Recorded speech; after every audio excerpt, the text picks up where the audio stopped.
सम्मानिया उत्कलिया मातृस्थानीय मोर माँ भणी मैंने सम्मान्य मोर पूज्य पितृव्य गुरुजी मंडली तथा मोर आज कुनामना छोट बड़ अगणित श्रोता बंधु भाई भणी मैंने आज आपण मान चरण कमल ये अकिंचन रवि नारायण कोटि कोटि विनम्र प्रणाम। हे मोर शत्रुवर्ग भाई भणी मैंने आज आलोचना करने को जीवा अंगिली बेवा कथावस्तु मध्य आलोचना करने को जीवा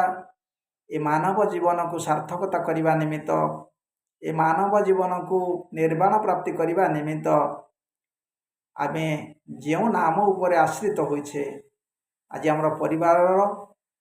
प्रत्येक पिला ठारू वयस्क पर्यंत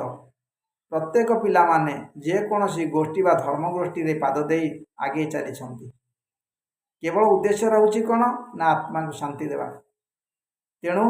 सर्वप्रथमे आज आमे देखिबा सेही नाम कलिर तारक मंत्र जो लीलामय चैतन्य देव ए जगत को उद्धार करने निमित्त ए नाम को प्रचार करथिले से लीलामय चैतन्य देव संबोध रे आमे पदटी आलोचना करबा आगु। ओ अष्टदल पद्मे रत्न सिंहासने विराजितं गौर सुंदरं तदक्षिणे नित्यानंदं तदक्षिणे भक्तवीर्यं श्रीवास छत्र हस्तकं चतुर्दिगे महाप्रेमानंदमयं भक्तगणं तथा जत्र जह च ते दृष्ट्वा ध्यान कुरुज्यात कुर्वन्तु ते मंगल। सर्वाग्रे विश्व चिंतामणि विश्व लीलामय प्रभु कृष्ण चैतन्य चरण कमल रे ये अधम अकिंचन कोटि कोटि विनम्र प्रणाम। आज अष्टदल पद्म मध्य रत्न सिंहासन उपरे विराजमान करिथिबा महाप्रभु श्री श्री गौरांग देव जहाँकर दक्षिण पार्श्वर शोभावर्धनकारी अटंती परम पूज्य भक्तवर श्री श्री नित्यानंद गोस्वामी जहाँकर वाम पार्श्वर शोभावर्धनकारी अटंती परम पूज्य भक्तवर श्री श्री गदाधर पंडित गोस्वामी एवं भूत जो देवंकर सम्मुख भागर शोभा को अतिरंजित कर गढ़ी तोलुंट परम पूज्य भक्तवर श्री श्री अद्वैत गोस्वामी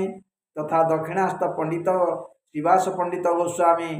से कलिर त्राणकर्ता पंचसखा पंचरत्न पंचतत्व पंचदेव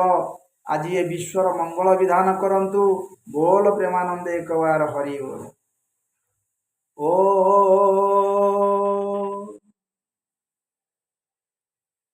हे लीलामय हे प्रभु लीलामय भक्तवर चैतन्य देव आज सकल भक्त मानू ए जगत को तुम्हें त्राणकर्ता रूपे आसी जो मुक्तिर मार्ग देखाइछ आज तुमरी चरण तल ए जगत कोटि विनम्र प्रणाम करुछि। तुम्हें समस्त हृदय शांति भरी दियो। आज सकल श्रोता बंधुवर्ग भाई भाई माने तथा आमर जगतर प्रत्येक पुरपल्लीर आबाल वृद्ध बनिता ठारू आरंभ करी अगणित श्रोता बंधु समस्ते जे कि शांति रे दिन काटंतु समस्तंकर चलापथ मंगलमय हो यही उद्देश्य रे आज विश्व कल्याण उद्देश्य आपण मंगल करंतु जगत शांति रे कटु। हे मोर अगणित श्रोता बंधु भाई भणी माने आज आमे लीलामय चैतन्य देवंक संबोध रे टिके आलोचना करबा को जीवा। से चैतन्य देवंकर जीवन कहानी उपरे आलोचना रे आमे देखिबा को जीवा। लीलामय भगवान चैतन्य देव क्योंठारे जन्म लाभ करथिले तांकर परम पूज्य पितामाता किए से थिले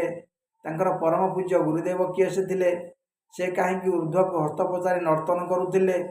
तांकर से नर्तनर फलाफल होइथिला कौन ए संबंध आज आम टिके आलोचना करबा को जीवा। तेबे सर्वप्रथम आज देखा जीवा लीलामय चैतन्य देव होउछन्ति किए से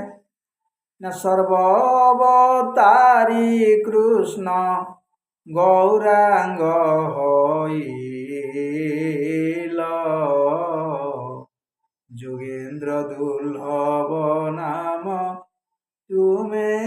प्रचारिल